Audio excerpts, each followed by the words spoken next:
When you talk about the Teenage Mutant Ninja Turtles and video games, I'm willing to bet most people will immediately think of the arcade classic, or Turtles in Time, or even to the Tournament Fighter titles.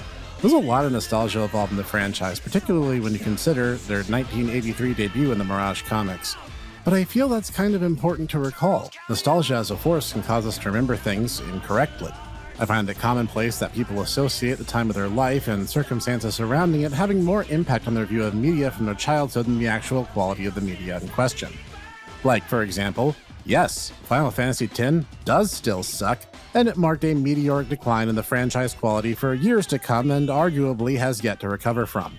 And more important to today's discussion, the 1987 animated Ninja Turtle series aged more like milk than wine. It's entertaining, sure, but it's unbelievably stupid in ways that I am genuinely startled at times that fans will die on the hill defending its toyetic honor. So when my Tomo bros and I were in high school and they announced there was to be a new animated series, which adapted material straight from the Eastman and Laird Mirage comics, the only comics the Turtles have ever had that are worth mentioning, not only was I hyped for it, so was my good buddy Cog. In fact, I spent the night at his house the weekend the series debuted. We got early to watch the first episode of it. And guess what? It still holds up as the best adaptation of the Ninja Turtles in my humble, sneaky opinion, even rivaling the first two live-action cinematic adaptations in the early 90s in terms of overall quality, with even its worst seasons, that being the last two, still being superior to much of its competition, including the absolute bastardization that runs on modern TV sets. And while maybe someday there'll be a Sneck Talk where I rank all incarnations of the Turtles and go more in-depth as to why I feel the way that I do, today I have brought some backup to help me take a look at a trilogy of games released across the Nintendo Gamecube, Microsoft Xbox, and PS2 based on the 2003 animated TMNT. This includes the installment simply titled Teenage Mutant Ninja Turtles, because that won't make the game impossible to ever do a search for in the future tense, followed by Turtles 2 Battle Nexus and Turtles 3 Mutant Nightmare. And yes, there are Game Boy Advance games also sharing those names, but those aren't the same. I'll cover those some other time.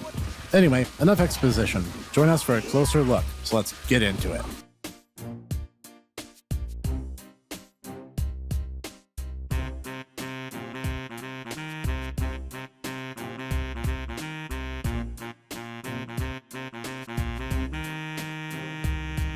Greetings everyone, this is the Hipster Sneck, and today I have some help for this review in the form of my good buddy Cog. Hello everyone, this is Cog. As Sneck stated in the intro, yes, Final Fantasy X still does suck. Much like the game's colossally disappointing ending, I too like to pretend it was just a dream the whole time. But that's not important right now. What I am glad to be here for is to talk about one of my long-standing favorite franchises, the Teenage Mutant Ninja Turtles.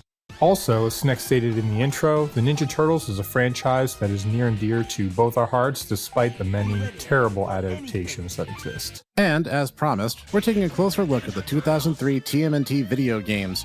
Well, Teenage Mutant Ninja Turtles. And here's a weird factoid for you. Despite being on GameCube and Xbox, as well as the PS2, it actually was only two-player co-op enabled.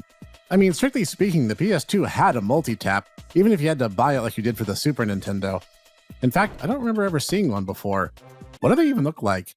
Oh hey, look at that. They do exist. It's not that anyone ever bought one, well, except for me thinking that I would be playing a lot of 4-player games on the PS2, which never happened, and it basically turned into a really good paperweight. Anyway, the games are all developed by Konami, being at the tail end of their exclusive license for Turtles video game rights. Game 1 moves in a rather straightforward linear fashion. It progresses through levels from start to finish. You beat up everything you encounter along the way. I gotta say, the music is good stuff. The game, like the show, starts with the same opening theme song for Turtle. Not that cutscenes in-game weren't a thing in the console generation prior, but this is the first time we had near lossless conversions of these clips taken directly from the show for use in-game, and maybe even most of their audio, including the voice cast. Obviously, the voice cast from the show reprised their roles, including Michael Sinterniklaas as Leonardo, Wayne Grayson as Michelangelo, Sam Riegel as Donatello, and Gregory Abbey as Raphael. This is my personal favorite set of voices the Turtles have ever had, though some do come close. Now, if I was to issue complaint, and I must, is that there was little, if any, use of randomization software in the first game of the trilogy when it comes to Turtles' individual voice lines. And while quips happen in a vacuum, and therefore there's no need to account for random banter between brothers, What you get instead is really repetitive audio experience, where the same action almost always gets the turtle saying the same thing that they just got done saying 30 times in a row.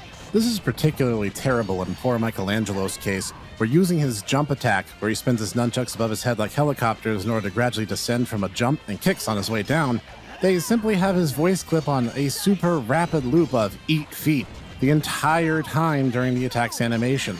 So because I am a nice snick, I will not be playing that in this video. Besides, my main turtle is Leonardo. And most of these issues are rectified nicely in the next two games anyway, much to my sensibility's immense relief.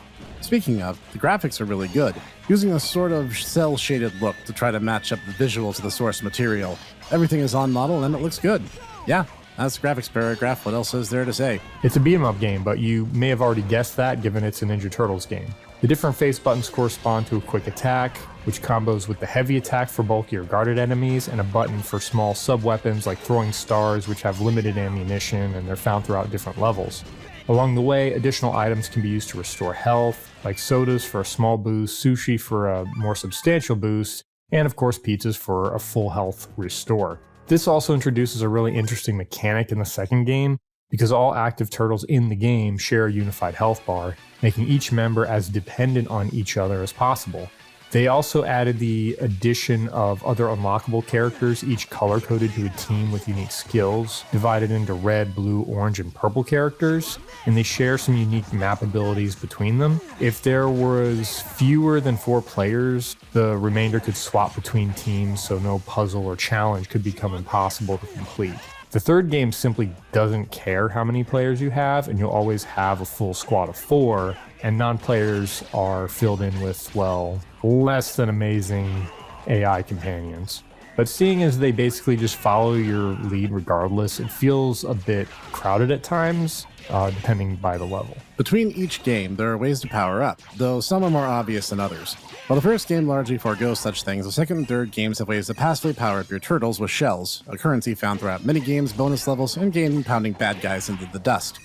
The second game simply had you buy power-ups, and the third introduced the scroll mechanic, where a turtle could carry a certain number of scrolls, each with its own effects and occupying so many allocated scroll slots.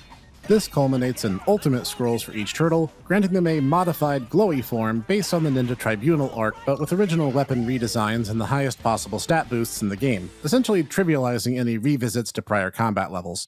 As for Game 2, the best power-up is the Doppelganger item, which grants a merciful second bar of health upon being defeated, but you may only carry one at a time. I know we're skipping around a lot, but hang on because we're almost finished. The games, at their core, are basic 3D beat-em-up action games with very little brain work involved on the player's part. So obviously, if you aren't already fans of TMNT, these games won't magically make you see the light. But there's also a lot more than that, including the absolute beast couch co-op and minigame segments. These include things like hoverboarding through the sewers, collecting shells, dodging obstacles, or massive area enclosed boss fights with alien super monsters. There's a lot of creativity in adapting the scenes from the many various episodes the levels faithfully recreated from the first 3 seasons. And with friends, like Snek said, it's a blast. Snek and I spent hours trying to 100% Game 2 in particular due to the extensive branching map menu and unlockables, and there's no feeling quite as satisfying as playing your favorite turtle with your buddy as you beat the crap out of endless waves of foot ninjas. Where I do find a complaint is that the games do tend to be on the short side, Game 1 and 3 in particular, and so you can breeze through them if your squad of turtle bros are really good at the game. Since the turtles retain individual stats, it can make repeat visits interesting, with Leonardo being the all-arounder with no obvious weaknesses. Raphael has the highest base attack stat, Donatello is slower but has the best range, and Michelangelo is the fastest in both movement and combo speed. Overall, the games are very good, and for fans, a deeply rewarding experience. Yes, the AI is dumb, yes, some levels are questionably laid out, but that's beat 'em ups as a genre. The games on the whole still hold up and are a great way to revisit a great series. And here's where I need to get on my soapbox and declare this. Selling TMNT to Viacom was the worst possible decision Peter Laird could have made. In addition to a general downward projection for brand quality, they've done everything they can to smother this series out of existence, all the while stealing liberally from it, including characters like Bishop and Hun, and then pretending it doesn't exist by putting it on Paramount Plus. Well, I'm not going to tolerate that crap. Viacom's simple demand: release a unified box set of the 2003 TMNT. All the episodes, including Insane and the Membrane and the Ninja Tribunal. All of it. One box. We'll buy it, we'll love it. But until then, I don't know what your issue is with the best TMNT to date. It faithfully recreated Mirage Comics' stories so readily, all the while maintaining its own unique identity. Oh, and put the Turtles in that DC Paramount Smash Bros. Game. But that aside, it's one simple, easy way to make things right to fans like me. No, we're not done here. There's still TMNT Smash Up, TMNT 2007, TMNT Mutant Melee. I'll get to those during the next time I do a fighting games marathon. Should be soon enough, I think. Okay, well, I hope you enjoy your reduced subscriber count after this rather opinionated episode. Cog signing off. Special thanks to my good buddy Cog for his assistance in today's episode. And if you liked today's episode, hit the like button so I know. Leave a comment down below. Which turtle's your favorite? And which incarnation? And for more like this each week, you can ninja strike the subscribe and bell icon so you'll never miss a one. Join me here for more each week, including IndieX, Snack Tech, and the new home of the Tomodachi Bros podcast, including COG and more. Join me here 5 days a week for more, and I will see you there.